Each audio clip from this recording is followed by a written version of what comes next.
Interview, ये शब्द सुनते ही आप सबके या तो एंजाइटी बढ़ जाती है या फिर नर्वसनेस बढ़ जाता है या फिर हाइपर पर्स्पिरेशन, डर। बेसिकली इंटरव्यू को यदि डर से दूर रखना है तो मेरे ख्याल से सिर्फ इसका एक ही इलाज है, इसका पोस्टमार्टम करते हैं। आइए समझते हैं और डर को दूर भगाते हैं। इंटरव्यू, हाँ जी, यदि हमने इंटर और हाइफन डाल के व्यू लिखा तो इंटरव्यू के हमने संधि विच्छेद कर दी, यानी हमने इंटरव्यू ये शब्द के दो अलग अलग शब्द निकाले, इंटर और व्यू। इसको समझकर हमें इंटरव्यू का डर दूर भगा सकते हैं। कैसे?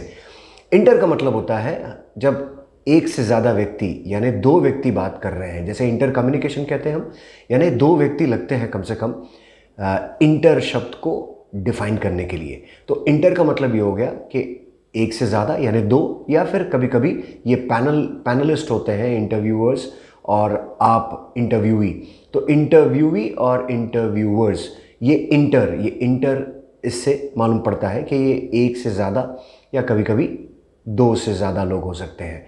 इंटर का मतलब ये हुआ। व्यूज़ मतलब अपने खुले विचार, आप अपने ओपिनियन, इन्फॉर्मेशन, थॉट्स, आइडियाज़, जो भी आप खुले विचार के तौर पे बोल सकते हैं और उनमें आपका एक लॉजिक है। फॉर एग्ज़ाम्पल, हमारा छोटा सा उदाहरण लेते हैं, हॉबी।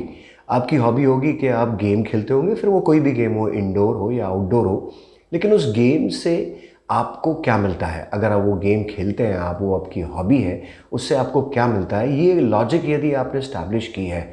जैसे क्रिकेट खेलते वक्त मुझे दो चीज़ बहुत अच्छे से समझ में आती है। वो ये है कि ये टीम प्लेयर वाला गेम है, अकेले खेलने से कुछ नहीं होता, और दूसरा इसमें डिसिप्लिन बरतनी पड़ती है।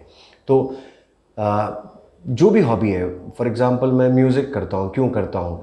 म्यूज़िक करने से रिजुविनेशन आता है, you feel happy about doing it. तो जो चीज़ आप लॉजिकली समझ पाए और उसे आप अपने व्यू के तौर पे बता पाए, वो आपका एक ओपिनियन होता है और वो स्ट्रॉन्ग ओपिनियन कहलाता है। तो इंटरव्यू का मतलब ये है कि आप किसी से संवाद कर रहे हैं और उसे आप लॉजिकली रख रहे हैं, तो शायद इंटरव्यू आसान हो जाएगा।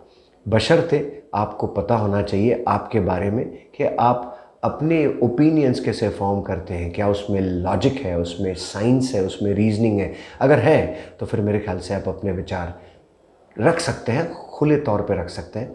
बट प्रॉब्लम एक ही है बॉस, आप अगर लॉजिक रखते हैं तो आप खुल के बोलेंगे, नहीं रखते हैं तो फिर क्या। इंटरव्यू का डर दूर भगाइए और अपने हर जो भी आप करते हैं उसमें थोड़ा बहुत कॉन्शियस रहिए, लॉजिकल रहिए, तो आपका इंटरव्यू से डर दूर हो जाएगा। जो आप कहेंगे वो आपके लिए लॉजिक होगा, जो आप उसे पेश करेंगे उसको समझने के लिए इंटरव्यूअर डेफिनेटली बाध्य होगा। तो आप अपने शब्दों के, अपने संवाद को लॉजिक ढूंढिए और इंटरव्यू जब फेस करेंगे उन्हें पेश कीजिए, ऑटोमेटिकली ये डर दूर भाग जाएगा। तैयारी कीजिए इंटरव्यू की फिर। All the best.